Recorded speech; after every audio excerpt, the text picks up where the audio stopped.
This time on Backshed, we've got more F-Series Fords. But not this one. Other ones. Lots of them.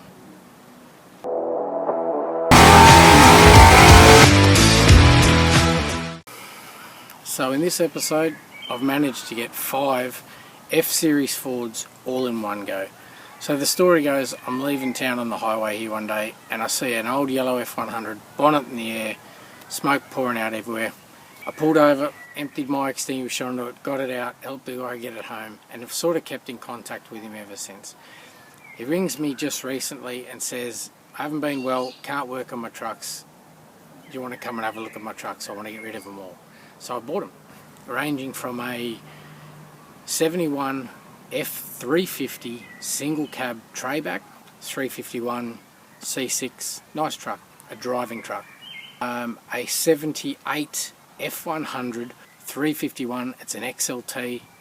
We're going to do a bit of work on that in this episode and ones you'll see in the next episode, which will be a spare 69 to 71 cab, a good rust-free cab, and 2 parts trucks. Well, they're too good for parts trucks. Back in the day when they were cheap, probably parts trucks, but I'm going to keep one. Not sure what I'm going to do with it yet. It's complete except for a motor and it's a bit knocked about here and there. And then one that's really rough, it's been media blasted. It's a 77 F100 and it's been left sit with the tiniest amount of primer. I'd see it's got surface rust all over it. That's coming up as a barra swap. That'll be in our next episode. Yeah, see what you think. Enough talking, let's get into it.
Has got the 5.8 351, haven't checked numbers, see if it's the original motor or anything like that. Is on LPG, which I'm not a huge fan of. I'll probably pull that off for simplicity's sake. Master cylinder has failed, we're going to get that sorted out. It's complete, it's a pretty good truck. It's just been sitting a long time, so we'll see how ugly and bad the carburetor is. Got aircon, that's cool. Not a bad little find, really.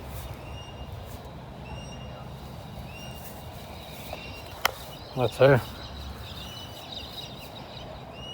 Might start washing it down, crack one and get into it.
One more thing, 350 dual cab dually at the start of the video.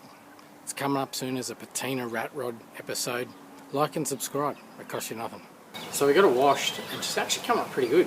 I am going to buff on it a bit more, bringing the lower section of the truck up. The top I'm going to leave a bit patinaed, but I'm not going to do that yet because I'm not a big fan of these yellow flares. I think I might paint them a satin black or something like that. So just for now we're going to get a battery in it, see if it burns itself down.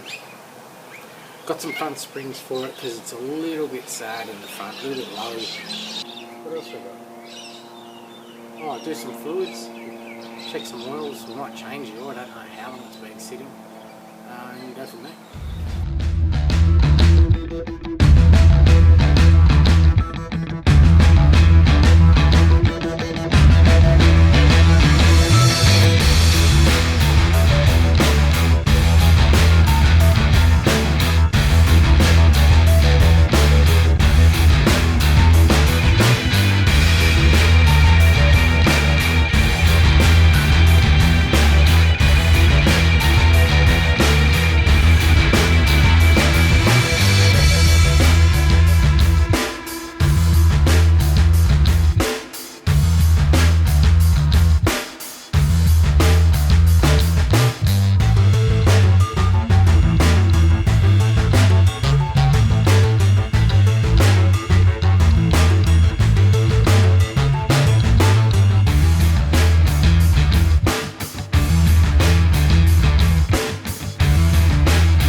So front end's done, put new springs in, actually took them straight back out because they ended up lower than the originals, made up some spaces, got it to sit okay onto the master cylinder.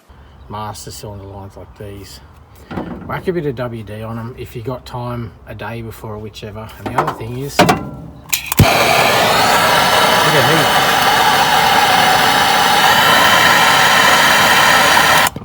Heat them up 2 or 3 times, more WD, let it soak overnight just to try and really work it in there, because otherwise the alternative is re-flaring brake lines. It's just not fun. Anyway, so the back one broke away easy, and ironically it looks like it's been replaced at some stage and it's full. The front one's clearly our issue. It looks like it's never been replaced. It's actually twisting, the line's twisted when I'm trying to undo it, so we'll hit it with heat, hit it with WD. But as I'm frigging around here, I noticed something else. Oh, vacuum line snapped off. It was sitting like that, so I didn't really notice it. Could that be the reason it was parked? Could have been parked for a simple vacuum leak. Anyway. We'll keep going, we'll get into it. So line come free. One thing you should definitely do while you've got the, or while you're in here, instead of putting a new master on and find out your booster's routed later, very easy to check if the diaphragm's split, and that is get that filthy old pipe there and suck on it. If you can suck air through it, it's a perforated diaphragm. If you can't, if it builds pressure quickly, yeah, then it's fine. Ironically, this one's rooted and the pipe tastes like shit. So we found the old vacuum T-piece there, busted, but here's the benefit of having a shed full of old cars and parts. Found that. It's a Ford thread. I think it's out of the XY's original 351. Righto, so the more I work on this thing, the more confident I get. We just had batteries in, lights worked, none of the indicators else. A couple of the indicators worked, but they're probably just bulbs. But here's the real positive sign. I just went to drain the fuel bowl and take the fuel bowls off, and there was absolutely nothing in them. Generally when petrol sits for a while, it evaporates and leaves behind this sort of shit. Here's one I just pulled out of the back cupboard, and you see that crap there? This isn't too bad. Sometimes they're just full of it, and that blocks everything. Idle circuits. That's just a bowl off the front of the car where the float is, and those needles will stick down. If they stick down, it'll flood like shit. If it sticks up, which is uncommon, but it can, just won't let fuel in. But I think I figured out the reason. This is dual fuel, modern dual fuel, EFI style thing. As soon as you flick a switch, injectors cut fuel, LPG starts, instantaneous swap over. These are not. These old carburetor style ones, they've got a solenoid there. That cuts the fuel to the bowl. But what's in the bowl, it still runs on. So the switches, I'll just go to the inside.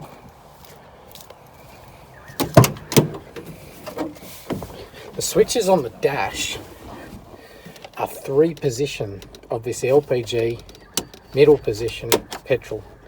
So what actually happens is, say you're running on petrol, you flick it to the middle section, that will cut the fuel to the bowl. So now it's still running on petrol, but it's only what's in the bowl. As it hesitates going down the road, over to LPG. Same going back the other way. It's running on LPG, middle switch, that will actually allow fuel into the bowl. When it hesitates, but this time it's flooding, not getting lean, then it's on petrol, and that cuts the LPG. The reason I say this is there was absolutely nothing in that bowl, which means nothing to evaporate, nothing to block the idle circuits. It was clean as shit. So the more I work on it, the more confident I'm getting that this is just going to fire up. When you're putting a new master cylinder in something, 2 ways to bleed it. You can put it in the vehicle. Just be careful you don't depress the pedal the whole way down and bottom out the piston in the bore, because it can damage it. I'll say it will, most times you get away with it, but just little pumps. But I do like to do it on the bench, because you can actually hear, if any of these little fittings are leaking or whichever, you can actually hear it. Yeah, either way, whatever you want to do. And then we'll get her in there and bleed the lines. Another little one with the, when they're going back in, when you put a master in, especially reproduction stuff, just in case it's not identical, put it on, put the nuts on loose, but make sure you can still move it. Reason being, when you're putting your lines in, make sure you can still wiggle them in and get them in so you're not cross-threading them. If you tighten all this up and then try and get them in and they're slightly off, the line will prevent you from getting it in square, and if you cross-thread it, you'll uppercut yourself every day for the next 6 months while you can't bleed your brake. It might not even look like it's leaking, and it's just shit. So make sure you can wiggle it so you can put your lines in. Yep, and make sure they're not cross-threaded. Then nip him up. So I'll spare you the pain of watching me bleed brakes. I'm going to quickly go through the wiring. It's a bit of a mess, and then start it up. Let's see how it sounds, see how it runs.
idling.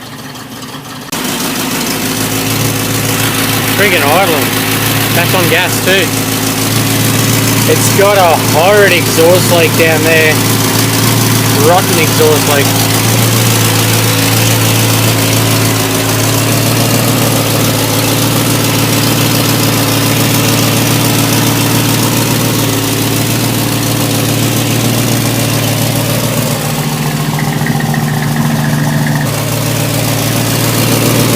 Might even have another exhaust leak on this side, I think.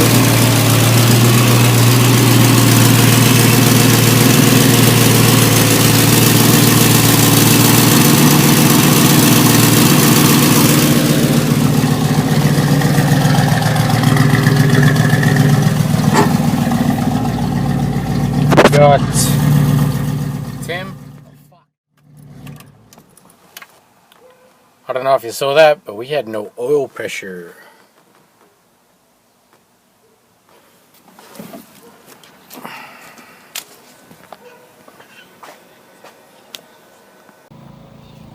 Alright, so I did get it running. You did see in that last one had no oil pressure, and you did hear me shit my pants pretty bad. But it turns out it does have oil pressure. I tested it the redneck way. I just cracked the gauge sender unit and wound it over, and oil pissed everywhere and covered 3 states. But it's got oil pressure, which is good. But listen.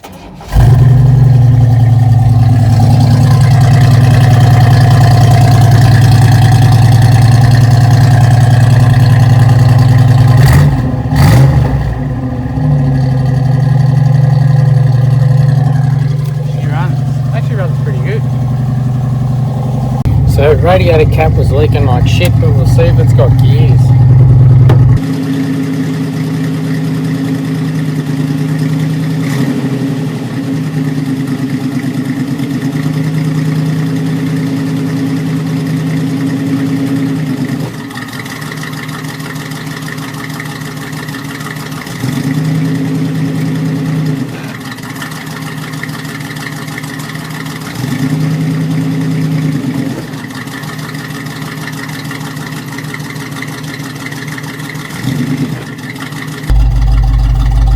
Moving. Happy days, happy days.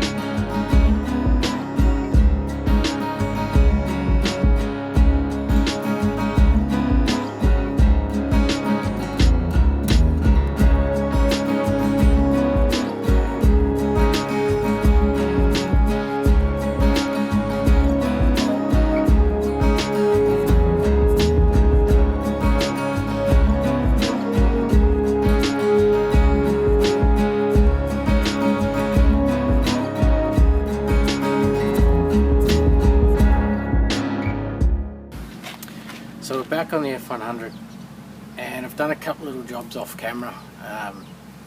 Put the dash back together. Oil pressure turned out to be a sender unit. Got a new sender unit in there. It's got great oil pressure actually.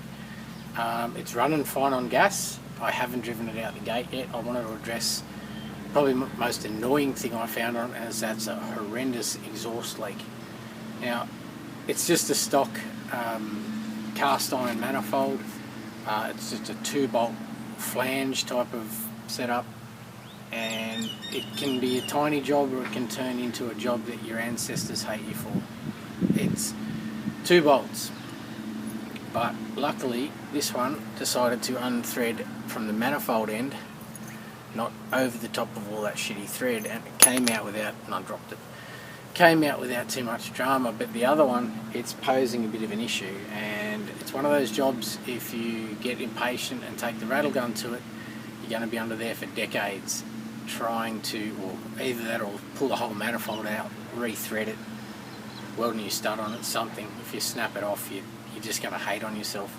So right now it's soaking in WD. I've hit it with the blowtorch, heat it up, let it cool down, let it expand and all the rest of it. But steady, otherwise I'm going to be kicking myself. This could turn into a massive job for one little tiny exhaust flange. Anyway, get on with it. So I'm now about an hour into this manifold job. Still going, it hasn't snapped yet, but it's starting to back that nut out over the top of that filthy thread here, whereas it was coming out of the manifold, so now it's posing a bit of an issue, but we'll see how far we get before I have to crack the shit. I'll tell you now, if I get away with this one without snapping it, I'm cracking one early today. And I don't mean the shits, I mean beer. Fair dinkum. It's just about there, eh?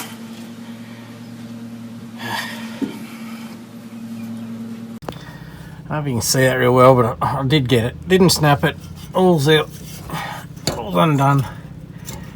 And there is not 1 ounce of flange gasket left. So that's what that horrendous exhaust leak was. Yeah, I'll get it back together and then I'm cracking that beer. Fair dinkum.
So the sides are coming up pretty good, really. The bonnet, however, it's pretty oxidised. There's bugger all shine on it. Now, I had a good go with the buff on this corner, and nothing was really going that well. It wasn't really coming up. So what I'm going to do is I'm going to hit it with some fine 2000 sandpaper and just go nice and gentle. The reason I say gentle, you'll go through old paintwork very quickly, and if you, this one doesn't matter so much because I like it a bit ratty and it won't matter if I go through, but if you're actually trying to preserve your old paintwork, just go real gentle. Don't work on the edges, maybe even tape the edges off. But as I say, this one, I like that patina look. The roof's got a bit of patina, that's got some patina. I don't really need it.